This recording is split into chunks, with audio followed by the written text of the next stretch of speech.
Welcome to the FangledCast, brought to you by Fangled Technologies, where we help you convert every person your company touches into a voracious advocate for your brand. Hey, everybody. All right. Welcome back to the FangledCast. We're going to have some fun today because we're going to be talking about an area that I have great expertise in, but in a market that I have none.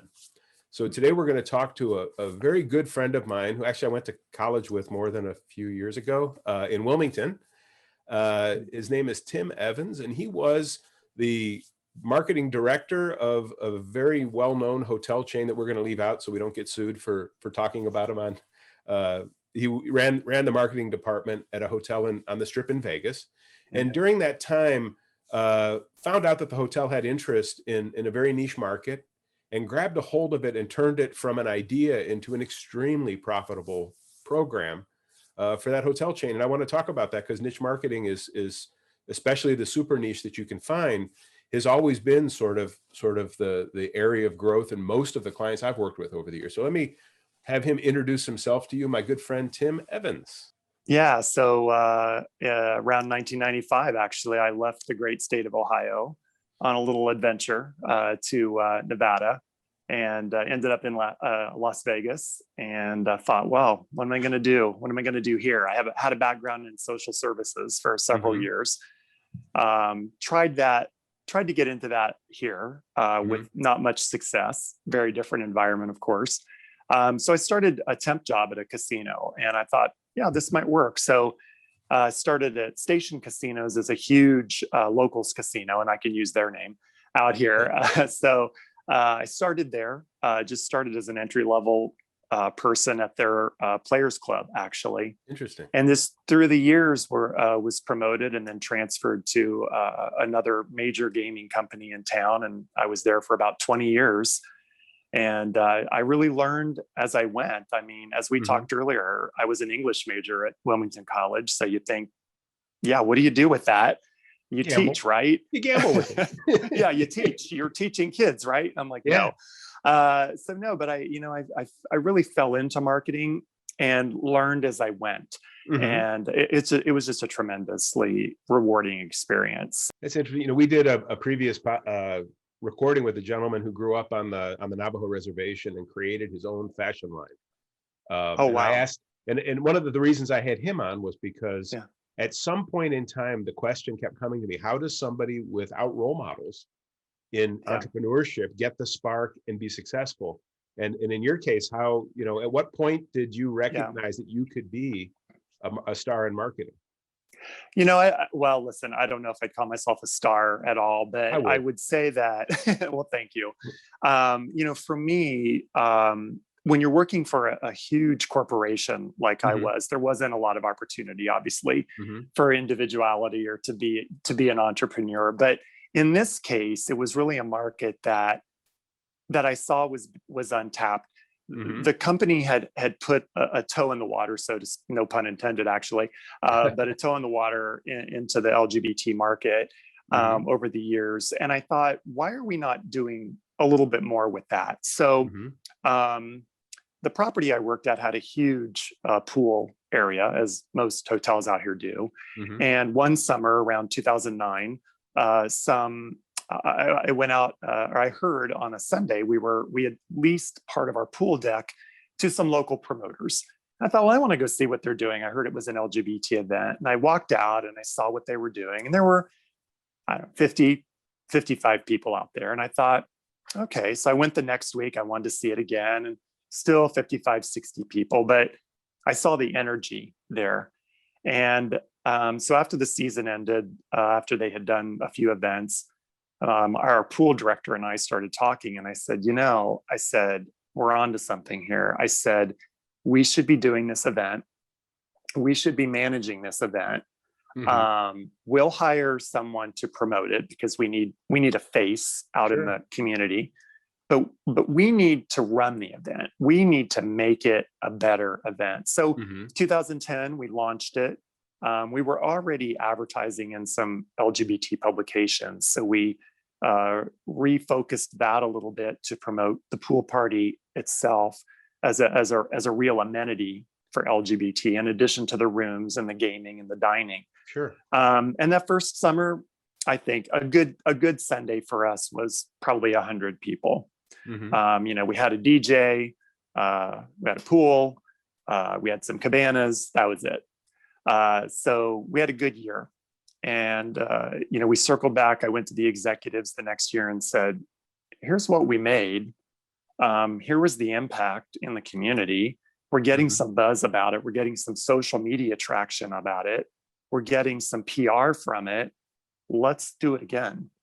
So the second season we launched, put a little more put a little more finances into it, Mm-hmm. hired some dancers, etc. And the numbers shot up. I think a good day for us that summer was probably 250, maybe 300. Mm-hmm. Anyway, long story short, 10 years of the event. The last season we did it, which was 2019, an average Sunday for us, the event was every Sunday, was about 600. That's a great number. Yeah. And, we peaked on holidays with 1,300 people out there. But more than that, it really pushed our property and our company into the community, into the LGBT community. So we became more active with Las Vegas Pride organization. And beyond that, we became an attractive property and an attractive company to other LGBT groups outside of Las Vegas who brought their meetings, conventions, groups, etc., to the property, only because they had heard about the pool event. And of course, they wanted to make sure their event occurred during a week when there was a pool event, because that was part of the amenity, right? But we brought a lot of business beyond just the pool party. It reminds me, years ago, I went to a corporate event. It was a trade show, and they had hired this famous basketball guy, Magic Johnson, to speak. Yeah. And he had just moved out of he had a Starbucks business, and someone asked, what got you interested in opening all of those Starbucks in underserved neighborhoods? Yeah. And he said, well, there's one thing that I know. Black people like coffee, and they drink it. I don't know what a scone is, maybe. Right. But that's okay, because they can learn, and we made things that fit that market. But he recognized that there were all of these locations, and he could open these and make money. Yeah. And it worked. The thing that's interesting to me about the work that you did, though, I can imagine, maybe it's my bias, but how much pushback did you get from the actual organization of what damage could that do? Because it's kind of controversial to set up. And I'm just curious how that went and how you dealt with it. Yeah, the first few years, yes, we were under a lot of scrutiny. Sure. Of course, we had hotel guests who were upset that the event was going on. We got a few hate letters about it, and a few complaints. I had some executives that were very concerned about it. Interesting. And I think, they were also they were biased. I mean, it was what's acceptable on the, let's say, the heterosexual side of the pool, because we still had a massive pool that was open to our hotel guests. So some of the behaviors that were acceptable on the regular side of the pool were not acceptable on the party side of the pool. And I said, well, let me ask you, so someone is upset because two guys were kissing in the pool. Would we ask, if that was happening on the other side of the pool, would you ask those people to leave? Well, no, of course not. Well, then you wouldn't ask these two guys to leave either. So we had a lot of that to overcome. And I would say that really was only the first couple of years. It was funny because the way the pool deck was set up, then one of the big main entrances to the property was from the garage, crossing the street over the pool into the property. And it was sort of a bridge. Sure. And during the party, I mean, the bridge was full of people, just hotel guests, just standing there watching what was going on. And that was, I guess, it's less expensive than going to see a show. Right. And while it was sort of funny, most of the guests at our party they took it in stride. But it did bother me a bit that it was almost a spectacle. Hmm. And to me, I said, guys, this isn't what the party is about. It's not about, this isn't some kind of a freak show or entertainment, like you're saying, Yeah. Yeah. this is a group of people. It's a Sunday afternoon. They all have to go back to work tomorrow. They just want to blow off some steam and have fun with their friends. Yeah. So we moved the event to the main pool. I think after this year 2, we moved it to the main pool. And so that we didn't have quite that much, but yeah, I mean, I have to say, after year 2, there was no pushback. And, to be quite honest, once they saw the bottom line, it was much easier to sell it year after year. And then we started bringing on sponsors who were very interested in supporting it. I mean, we had some national sponsorship. We started getting PR from not just local publications, but from regional, then national, then even international publications. So when you start getting that kind of support, listen, it's hard to say no to that. Yeah. Yeah. I'm listening to the arc of what happened and taking whatever listeners to this might think is controversial, but looking at it from the intelligent business that the hotel did. You did a pilot, you learned something. Yeah. You took that learning and you took it to the next level and continued to build on it. And the bottom line proved concept. And because of the profitability of it, even if there were a few guests that were offset or upset and wouldn't come back because of it, there's 5 of those to the 600 who became profitable. And I imagine people buying drinks at that party probably spent more money than had it been a different kind of a pool party. Oh yeah, per capita, absolutely. Yeah, I mean, they spent a whole lot more than they would have, because obviously it's that party vibe. Everybody's into it. One drink turns into 2 or 3 or 4, sometimes more. It really became, at the bottom line of this event every year. It wasn't hard to sell it, right? Each year after that. So, and what was interesting too, of course, those first couple of years seeking sponsorship. Well, then after that, the sponsors came to us and said, how do we become a part of this? Yeah. And local organizations would reach out to us and say, look, we'd love to sponsor, or we'd love to purchase a cabana that day. Can we have a presence there? And we always wanted to support the local groups, obviously beyond Pride, who had a regular presence there every week or every other week.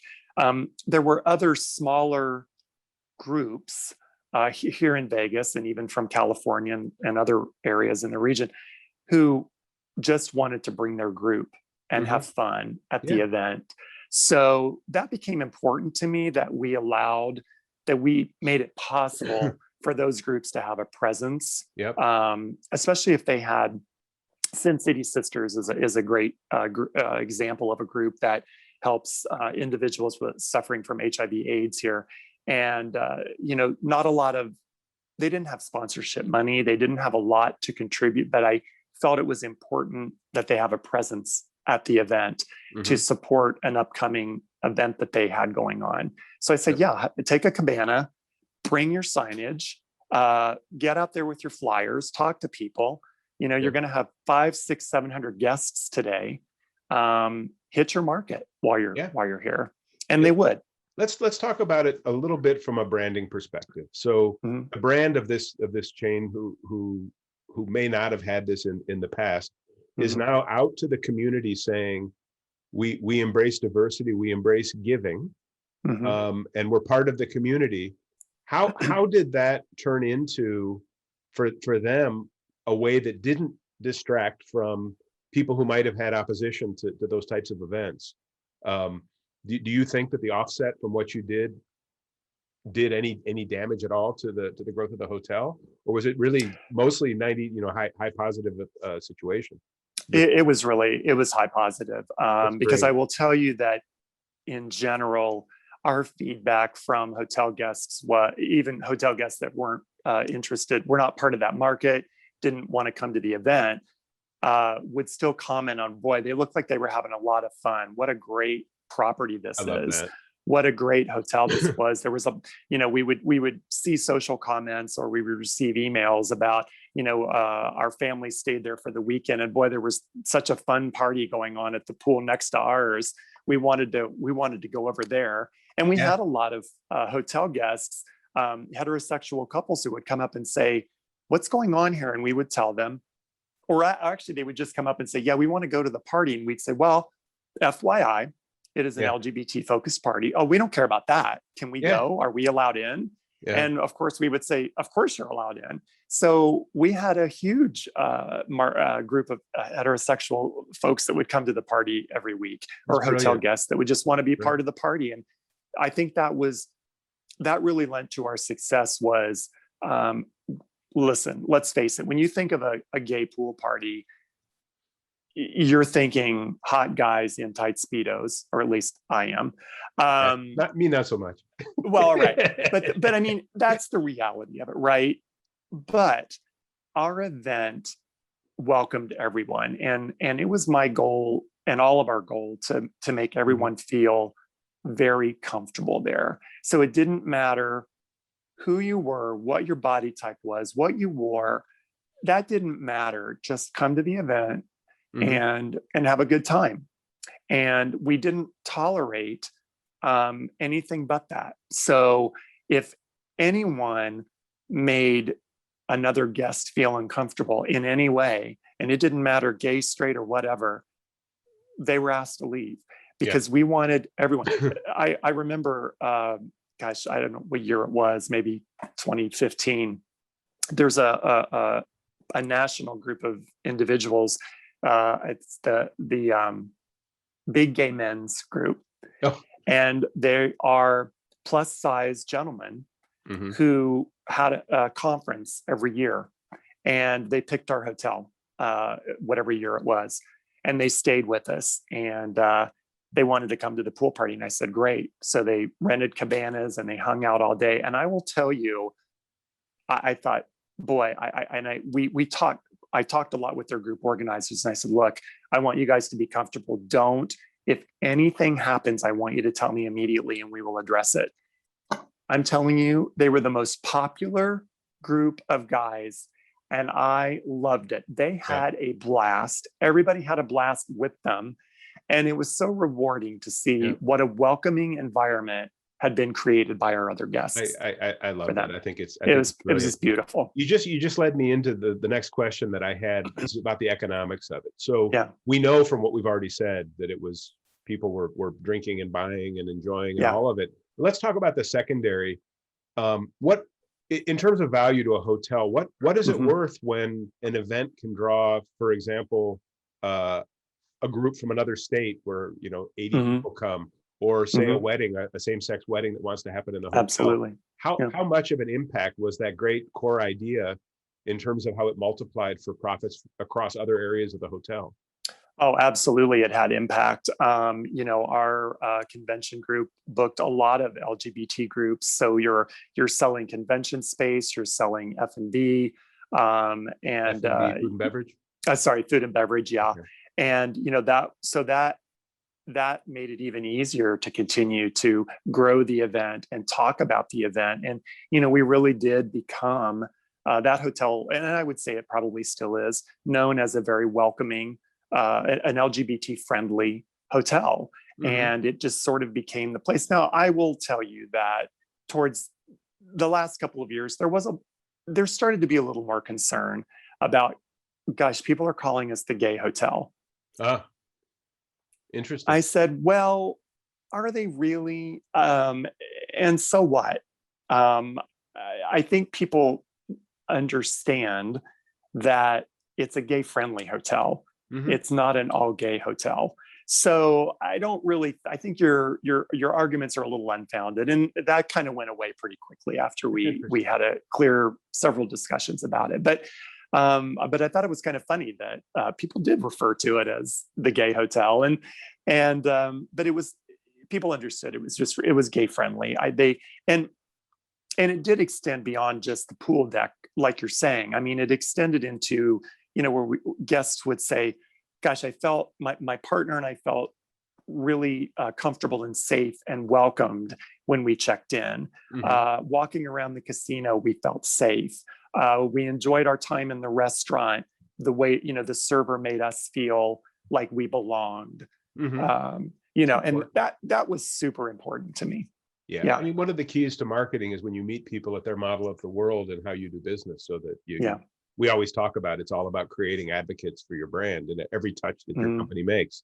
So the story is brilliant. We're kind of near the end of the time. I always ask this question: is there something I should have asked you about your work or otherwise that would enhance what we've been talking about? Something I forgot to ask?